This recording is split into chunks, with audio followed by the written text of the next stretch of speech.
Hello दोस्तों, नमस्कार। तो कैसे हैं आप लोग? मैं आशा करता हूं कि आप सभी लोग अच्छे और स्वस्थ होंगे। तो आज मैं आपके लिए लाया हूं हिंदी का मॉक टेस्ट है। और ये आपके लिए मोस्ट इम्पॉर्टेंट है, क्योंकि ये जो मैं आपके क्वेश्चन करवा रहा हूं, ये सारे क्वेश्चन आपकी यूपीएसआई की भर्ती में आ चुके हैं। और उसी भर्ती के मैं ये क्वेश्चन करवा रहा हूं आपको। ये क्वेश्चन मैंने खुद बनाए आपके। तो चलिए आइए मैं पहले क्वेश्चन से स्टार्ट करता हूँ। हिंदी भारत की, यहाँ पे रिक्त स्थान दिया हुआ है, मैं आपको दिखा देता हूँ। हिंदी भारत के ये जो रिक्त स्थान है, यहाँ पे सही विकल्प का चयन करना है। तो हिंदी ऑप्शन देख लेते हैं। ऑप्शन ए है आपका मूल भाषा, ऑप्शन बी है राजभाषा, ऑप्शन सी है अंतर्राष्ट्रीय भाषा, ऑप्शन डी है राष्ट्रभाषा। तो जैसा कि हम सब लोगों को पता है कि हिंदी जो है हमारी राजभाषा है। क्या है हमारी? राजभाषा। तो इसका जो है ऑप्शन नंबर बी बिल्कुल सही है। थोड़ा सा और जान लेते हैं कि इसमें जो है हिंदी राजभाषा है, तो अंतर्राष्ट्रीय या राष्ट्रभाषा नहीं है। बहुत लोग इसको जो है राष्ट्रभाषा के नाम से भी क्लिक कर देते हैं या राष्ट्रभाषा को सही कर देते हैं। तो ये हमारी राजभाषा है। आइए चलते हैं अगले प्रश्न की तरफ। रिजु। रिजु का मतलब आप सभी को पता होगा। रिजु का मतलब होता है सीधा। रिजु का मतलब क्या होता है आपका? सीधी या सीधा कह सकते हैं उसको। तो रिजु का विरुद्धार्थी शब्द कौन सा है? तो अगर विरुद्धार्थी शब्द समझते हैं तो विरुद्धार्थी मतलब इसका उल्टा। रिजु मतलब सीधे होता है, तो इसका उल्टा क्या होगा? तो अगर मैं आपके एक बार आपको ऑप्शन बता देता हूँ। ऑप्शन ए है आपका सूर्य, ऑप्शन बी है आपका वक्र, ऑप्शन सी है आपका सरस और ऑप्शन डी है मिथ्या। तो इसका जो सही उत्तर होगा वो होगा आपका वक्र, यानी आपका ऑप्शन नंबर बी बिल्कुल सही है। वक्र होता है इसका जो उत्तर होता है वो है आपका वक्र। तो जबकि मैं आपको बता दूं कि इसमें से और भी जो क्वेश्चन है वो भी आपके मोस्ट इम्पॉर्टेंट हैं। तो जो है आपका, जैसे कि इसमें लिखा हुआ है सरस, तो सरस का जो विलोम होगा वो होगा आपका नीरस। क्या होगा आपका? नीरस। मैं आपको लिख के बता देता हूँ। सरस का जो विलोम होगा वो होगा आपका नीरस। नीरस होगा। क्या होगा? नीरस। तो ये हो गया। अब मिथ्या मतलब होता है आपका झूठा या झूठ कह सकते हैं। तो मिथ्या का विलोम क्या होगा आपका? सत्य। तो ये मैं इसलिए बता रहा हूँ क्योंकि ये मोस्ट इम्पॉर्टेंट क्वेश्चन है और ये आपके आ चुके हैं, जो कि यूपीएसआई की भर्ती में। और ये 2017 के जो है सेकेंड शिफ्ट का पेपर है जो मैंने आपको बना के दिया है। चलते हैं अगले प्रश्न की तरफ। अगला प्रश्न देखते हैं। आपका प्रश्न नंबर 3 है, 17वीं रमाकांत स्मृति कहानी पुरस्कार से किसे सम्मानित किया गया था? तो जो 17वीं रमाकांत कहानी पुरस्कार से किसे सम्मानित किया गया था, तो उसका जो सही ऑप्शन है वो है, आप पहले एक बार आप ऑप्शन देख लीजिए। अगर आप लोगों को पता है तो प्लीज़ आप मेरे कमेंट बॉक्स में बताइएगा, अदरवाइज़ मैं आपको सही उत्तर बताने वाला हूँ। ऑप्शन है चित्रमृदुल, ऑप्शन बी है असगर वजाहत, ऑप्शन सी है आपका इंदिरा डांगी, ऑप्शन डी है आपका मनोज कुमार पांडे। तो इसका जो सही उत्तर होगा वो होगा आपका ऑप्शन नंबर सी, इंदिरा डोंगी। और इंदिरा डोंगी आपका सही होगा। यानी जो इस रमाकांत स्मृति कहानी पुरस्कार था वो इंदिरा डोंगी को दिया गया था, सम्मानित किया गया था। किसे? इंदिरा डांगी को। और इसके अलावा अगर इस क्वेश्चन के बारे में थोड़ा सा और जानें तो इस क्वेश्चन के बारे में जान लें कि यह पुरस्कार 2013 में भोपाल की नवोदित लेखिका इंदिरा डोंगी उनकी कहानी जो है शुक्रिया इमरान साहब के लिए प्रदान किया गया था। किस कहानी के लिए प्रदान किया गया था? यह जो पुरस्कार है, पुरस्कार का नाम है आपका रमाकांत स्मृति कहानी पुरस्कार, इंदिरा डोंगी को मिला था। किस कहानी के लिए मिला था? तो वो मिला था आपका शुक्रिया शुक्रिया शुक्रिया शुक्रिया इमरान साहब, शुक्रिया इमरान साहब। इस कहानी के लिए इनको जो है यह पुरस्कार मिला था। तो और इनको जो है इंदिरा डोंगी को साहित्य अकादमी युवा पुरस्कार भी मिला था। साहित्य अकादमी युवा पुरस्कार जो कि 2015 में इन्हीं को मिला था। तो इनसे ये रिलेटेड है क्वेश्चन, इसीलिए मैं आपको बता रहा हूँ क्योंकि ये मोस्ट इम्पॉर्टेंट है और ऐसी चीज़ें आपसे पूछ भी लेते हैं। चलते हैं अगले प्रश्न की तरफ। अगला प्रश्न है, नीचे दिए गए शब्द किस गुणवाचक विशेषण के प्रकार हैं? अगर मैं कहूँ तो ये बहुत इजी क्वेश्चन है हिंदी के, और फर्स्ट स्टेप के क्वेश्चन हैं जो आप कक्षा 10 से ही पढ़ना स्टार्ट कर देते हैं। तो अगर आप लोगों को आते हैं तो प्लीज़ आप मेरे कमेंट बॉक्स में मुझे बताते जाइएगा। तो चलते हैं, देखते हैं नीचे दिए गए शब्द किस गुणवाचक विशेषण के प्रकार हैं। पहला है आपका अच्छा, दूसरा है दानी, तीसरा है अन्याय, चौथा है कृपालु। अब आपके ऑप्शन देख लेते हैं। ऑप्शन ए है आपका आकार बोधक, ऑप्शन बी है गंध बोधक, ऑप्शन सी है गुण बोधक, ऑप्शन सी है डी है आपका दोष बोधक। तो गाइस जो इसका सही उत्तर होगा वो होगा आपका option number C. Option number C होगा आपका गुणबोधक, यानी वह आदमी, जैसे मैं एग्जांपल में बता देता हूँ, वह आदमी बहुत अच्छा है, वह आदमी दानी है, वह आदमी न्याय अच्छा करता है, वह आदमी बहुत कृपालु है। तो ये क्या हो गए? गुणबोधक हो गए। क्या हो गए? आपके गुणबोधक हो गए। तो अब इससे मैं आपको बता दूं कि जैसे गुणबोधक हो गया आपका, तो गुणबोधक के जो जैसे गुणबोधक में आपके अगर मैं एग्जांपल बताऊं तो वो है अच्छा, भला, सुंदर, दानी, न्यायी, कृपालु आदि कह सकते हैं। और जो आपका इसमें आपका जो आकार बोधक है, आकार बोधक अगर मैं कहूँ तो आकार बोधक आप सभी को पता होना चाहिए कि आकार बोधक किसे कहते हैं। जैसे लंबा, चौड़ा, गोला, त्रिकोला, या जितने भी आकार जो आकार का बोध करते हैं उन्हें हम आकार बोधक कहते हैं। अब अगर गंध बोधक को कह दें तो आप लोग समझ जाएंगे बदबू, सुगंध, दुर्गंध आदि। और इसमें भाव बोधक भी होते हैं, दोष बोधक भी होते हैं। तो भाव बोधक आप समझें अगर, या दोष बोधक समझें, तो वो आप वैसे तो आप इतने तो समझदार ही हैं कि शायद मुझे ना बताना पड़े, तो मैं इसे बता देता हूँ आपको। चलते हैं अगले प्रश्न की तरफ। अगला प्रश्न है आपका, ये बहुत इजी क्वेश्चंस हैं और मैं इसीलिए आपको हिंदी की फर्स्ट वीडियो प्रोवाइड करवा रहा हूँ कि अगर आप लोगों को आगे भी नीड है तो प्लीज़ आप मेरे कमेंट बॉक्स में मुझे बता सकते हैं ताकि मैं आपको आगे भी वीडियो प्रोवाइड करवा सकूँ। अगला प्रश्न है आपका प्रश्न नंबर 5, निम्न में से एक सही विकल्प है। तो निम्न में से कौन सा सही विकल्प है आपका? इसमें आपके 3 ऑप्शन दिए गए हुए हैं। 3 ऑप्शन में से पहला है आपका, तुम सफल नहीं हो सकते बिना कठोर परिश्रम के। ये जो है तुम सफल नहीं हो सकते बिना कठोर परिश्रम के। आपका ऑप्शन नंबर बी है, बिना कठोर परिश्रम किए तुम सफल नहीं हो सकते।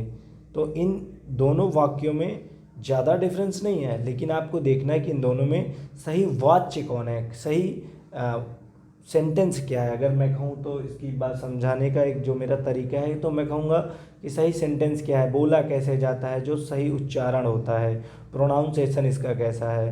तो ऑप्शन नंबर सी देखते हैं, कठिन परिश्रम के बिना तुम सफल नहीं हो सकते। तो इसका जो सही उत्तर होगा वो होगा आपका option number C. Option number C इसका सही उत्तर होगा, यानी कठिन परिश्रम के बिना तुम सफल नहीं हो सकते। तो अब सी से और ए और बी में कॉमन आपको क्या मिल रहा है देखिए, और इसमें आपको कैसे लग रहा है कि कठिन परिश्रम के बिना तुम सफल नहीं हो सकते, यही सही है। तो इसमें देखिए यहाँ पे लिखा हुआ है बिना कठिन परिश्रम किए तुम सफल नहीं हो सकते हो। तो ये तो सीधी सी बात है, इसमें इसने बिना फालतू में बिना लगा दिया और जो है किए लगाया, ठीक है। ये जो मतलब वर्ड को बढ़ाया इसने, खींचा इसने, जो कि शुद्ध वाच्य में ऐसा कुछ नहीं है। कठिन परिश्रम के बिना तुम सफल नहीं हो सकते हो, यह है इसका शुद्ध वाक्य। चलते हैं अगले प्रश्न की तरफ। अगला प्रश्न है आपका, अगला प्रश्न देखते हैं। प्रश्न है सन 2001 में संजीव को उनकी किस रचना के लिए, अब इस पुरस्कार, ये आपका आ गया पुरस्कार का नाम, इंदु शर्मा अंतर्राष्ट्रीय कथा सम्मान लंदन दिया गया। यानी उनकी किस रचना के लिए उन्हें इंदु शर्मा अंतर्राष्ट्रीय कथा सम्मान लंदन दिया गया। तो ऑप्शन देख लेते हैं। ऑप्शन है आपका 7 समंदर पार, ऑप्शन बी है आपका डायन, ऑप्शन सी है जंगल जहां शुरू होता है, और ऑप्शन डी है आपका ऑपरेशन जोनाकी। तो इसका जो सही उत्तर होगा, मैं आपको बता दूं कि इसका जो सही उत्तर होगा वो होगा आपका ऑप्शन नंबर सी। यानी जंगल जहाँ से शुरू होता है। ये इसका ऑप्शन बिल्कुल सही है। अब इसके बारे में बता दूं कि सन 2001 में कथाकार संजीव को उनकी कृति जो है जंगल जहाँ से शुरू होता है उसी के लिए इनको जो है इंदु शर्मा अंतर्राष्ट्रीय कथा सम्मान लंदन दिया गया था। और इसके अलावा भी अगर मैं इनकी कृतियाँ बताऊं तो इनकी कृतियाँ हैं 30 साल का सफ़रनामा, प्रेत मुक्ति, किसान, गढ़ के अहेरी, पाँव तले की धूप, 7 समंदर पार, डायन, आकाश चंबा आदि। ये जो है इन्हीं की सारी कृतियाँ हैं। ये जो डायन है, 7 समंदर पार है, तो ये इन्हीं की कृतियाँ हैं। लेकिन इनको जो इंदु शर्मा अंतर्राष्ट्रीय कथा सम्मान लंदन दिया गया था वह दिया गया था जंगल जहाँ से शुरू होता है। तो चलते हैं अगले प्रश्न की तरफ। अगला प्रश्न है आपका, यह जीवन क्या है? निर्झर है। इस वाक्य में प्रयुक्त अलंकार पहचानिए। अब आप अलंकार को कैसे पहचानेंगे? अलंकार को पहचानना है तो आपको इस वाक्य को, ये जो सेंटेंस या जो वाक्य दिया गया हुआ है, इस वाक्य को हम एक एक करके पकड़ेंगे या एक एक करके पढ़ेंगे। अब इसमें पद का लोप है। इसमें जो है उपमेन तथा उपमान जो है अप्रस्तुत है तथा दोनों साथ में यहाँ रूपक अलंकार है। अगर मैं बताऊँ आपको तो यहाँ रूपक अलंकार है। पहले आपको ऑप्शन दिखा देता हूँ। ऑप्शन उत्प्रेक्षा है, अतिशयोक्ति है, रूपक अलंकार है और व्यतिरिक्त है। तो इसका जो सही उत्तर है वो है आपका रूपक। अब इसके बारे में मैं आपको समझा देता हूँ कि यह कैसे है। तो जहाँ उपमेय में उपमान का रूप दिया जाए, जहाँ उपमेय में उपमान का रूप दिया जाए, यहाँ पे कैसे दिया हुआ है उपमेय में उपमान का रूप, तो मैं आपको समझा देता हूँ। यह जीवन क्या है, तो यह जीवन क्या है, आगे उसका उत्तर भी दिया हुआ है। उपमेय में उपमान का रूप दिया जाए, यह जीवन निर्झर है, यानी यहाँ पे रूपक अलंकार है। तो अलंकार आप सभी जानते होंगे कि अलंकार 2 प्रकार के होते हैं। अलंकार से जुड़ी चीज़ें मैं आपको 2-3 बता देता हूँ। अलंकार 2 प्रकार के होते हैं आपके। अलंकार कहते किसे हैं पहले ये बता देता हूँ। काव्य की शोभा बढ़ाने वाले शब्द को अलंकार कहा जाता है। अब अलंकार 2 प्रकार के होते हैं। पहला अलंकार होता है आपका अर्थालंकार, दूसरा आपका अलंकार होता है शब्दालंकार। और इन्हीं के भेद होते हैं, जो रूपक हो गया, अतिशयोक्ति हो गया, अलंकार उत्प्रेक्षा हो गया आपका, और अनुप्रास हो गया, यमक हो गया, श्लेष हो गया और व्यतिरेक हो गया। बहुत सारे अलंकार हैं वैसे तो मैं आपको एक एक नहीं बता सकता, लेकिन जो अलंकार के बारे में मोस्ट इम्पॉर्टेंट चीज़ है तो वो आप लोग याद रखिएगा कि अलंकार 2 प्रकार के होते हैं। कौन कौन से होते हैं? तो एक शब्दालंकार होता है, दूसरा अर्थालंकार होता है, और काव्य की शोभा बढ़ाने वाले शब्द को ही अलंकार कहा जाता है। चलते हैं अगले प्रश्न की तरफ। अगला प्रश्न है प्रश्न नंबर 8, दिए गए विकल्पों में से सही वाक्य चुनिए। अब ये वही प्रश्न आ गया जो मैंने आपको शुद्ध अशुद्ध कह सकते हैं। ये हम कक्षा 8 से पढ़ते हैं, कक्षा 6 से हमारे यूपी बोर्ड में स्टार्ट हो जाते हैं ऐसे प्रश्न। तो गाइस ये बहुत इजी क्वेश्चंस हैं। आप लोगों को अगर मालूम है तो प्लीज़ आप मेरे कमेंट बॉक्स में मुझे उत्तर बताते जाइएगा। तो इसका जो सही उत्तर है पहले एक बार मैं पढ़ देता हूँ। स्वभाव के प्रतिकूल तुम्हें यह कार्य करना चाहिए। ऑप्शन बी है आपका स्वभाव के अनुकूल तुम्हें यह कार्य करना चाहिए। ऑप्शन सी है स्वभाव रूप तुम्हें यह कार्य करना चाहिए। और ऑप्शन डी है आपका स्वभाव के अनुरूप तुम्हें यह कार्य करना चाहिए। तो इसका जो सही उत्तर होगा वो आपको बता देता हूँ मैं कि जो इसका सही उत्तर है वो है आपका ऑप्शन नंबर बी, स्वभाव के अनुकूल तुम्हें यह कार्य करना चाहिए। यानी ऑप्शन नंबर बी, स्वभाव के अनुकूल तुम्हें यह कार्य करना चाहिए। अगर आप देखेंगे तो स्वभाव के प्रतिकूल कार्य ही नहीं हो सकता। स्वभाव रूप तुम्हें यह कार्य, ये गलत ही लग रहा है आपको, पढ़ने में ही गलत समझ में आ जाएगा। और अगला प्रश्न जो है आपका, अगला ऑप्शन है स्वभाव के अनुरूप तुम्हें यह कार्य करना चाहिए। स्वभाव के अनुरूप तुम्हें या, यहाँ पे यह नहीं है, या कार्य करना चाहिए, यानी ये भी आपका गलत है। तो यहाँ पे ये गलत है आपका, ये गलत है, और आपका ऑप्शन नंबर बी सही है, और आपका ऑप्शन नंबर ए भी गलत है। चलते हैं अगले प्रश्न की तरफ। याचना शब्द का बहुवचन रूप क्या है? अगर मैं इस क्वेश्चन की बात करूं तो ये क्वेश्चन आपका यूपीएसआई यानी उत्तर प्रदेश की दरोगा भर्ती, यूपीएसआई, और उत्तर प्रदेश की कांस्टेबल भर्ती यानी यूपीपी में 2 से 4 बार ये आ चुका है। 2 बार आपका यूपीएसआई और 2 बार आपकी उत्तर प्रदेश कांस्टेबल की भर्ती में आया हुआ है।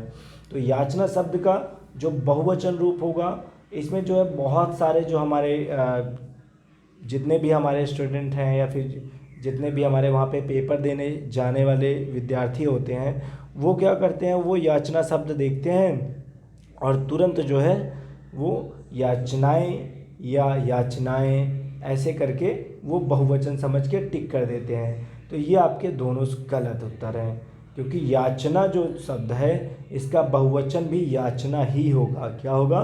याचना ही होगा। यानी इसका जो सही उत्तर है वो आपका है option number B. Option number B बिल्कुल सही है, क्योंकि याचना शब्द का बहुवचन होगा याचना। अब मैं यह बता दूं आपको कि याचना शब्द जो है आपका बहुवचन से बहुवचन ही रहेगा।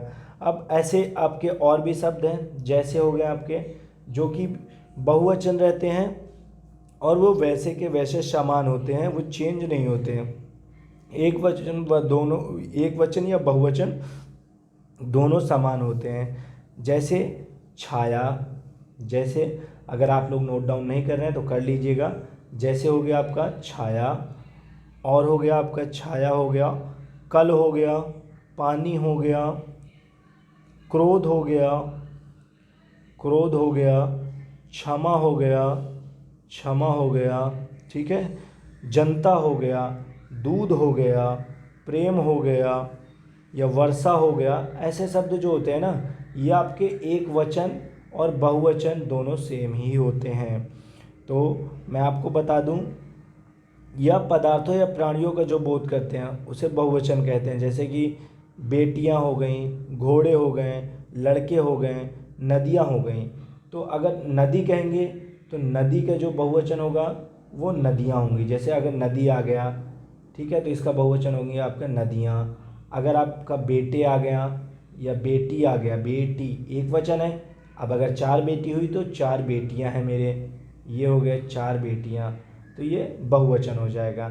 लेकिन आपके जो शब्द मैंने आपको बताए, जैसे मैंने आपको एग्जाम्पल में बताया, वो आपके मोस्ट इंपॉर्टेंट है। अगर उन शब्दों को आपने नहीं लिखा है तो आप लोग नोट डाउन कर लीजिएगा। वो एक वचन और बहुवचन दोनों समान होते हैं। जैसे छाया है, कल है, पानी है, क्रोध है, क्षमा है, जनता है, दूध है, प्रेम है, वर्षा है आदि। ऐसे बहुत सारे शब्द हैं। तो अगर आप लोगों को चाहिए, नीड है कि हाँ हमें ऐसे कुछ क्वेश्चन है जो प्रोवाइड करवाइए या नीड है सर, तो मैं आपको वो वीडियो अलग से भी प्रोवाइड करवा दूंगा। चलते हैं आपके लास्ट क्वेश्चन की तरफ। आज मैंने आपके 20 या 50 क्वेश्चन आपको नहीं प्रोवाइड करवा रहा हूँ, क्योंकि ये मेरा हिंदी का पहला वीडियो है और हिंदी पढ़ाने के लिए या हिंदी पढ़ने के लिए बहुत समझाना पड़ता है। तो मैं आपको बता देता हूँ कि हिंदी जो है आपकी यूपीएसआई और उत्तर प्रदेश की पुलिस भर्ती और आने वाली एसएससी जीडी भर्ती के लिए मोस्ट इम्पॉर्टेंट क्वेश्चन है ये। तो दिए गए विकल्पों में से विभिन्न शब्द का समानार्थी शब्द कौन सा है? तो गाइज, अगर कुछ लोग समानार्थी शब्द के बारे में नहीं जानते तो उनको मैं बता दूं कि समानार्थी शब्द उन्हें कहते हैं जो एक समान होते हैं। यानी उनका, जैसे आपका बता दूं, जैसे हो गया आपका कनक हो गया, कनिष्क हो गया। तो कनक मतलब भी सोना होता है, कनिष्क मतलब भी सोना होता है, तो ये दोनों हो गए आपके समानार्थी।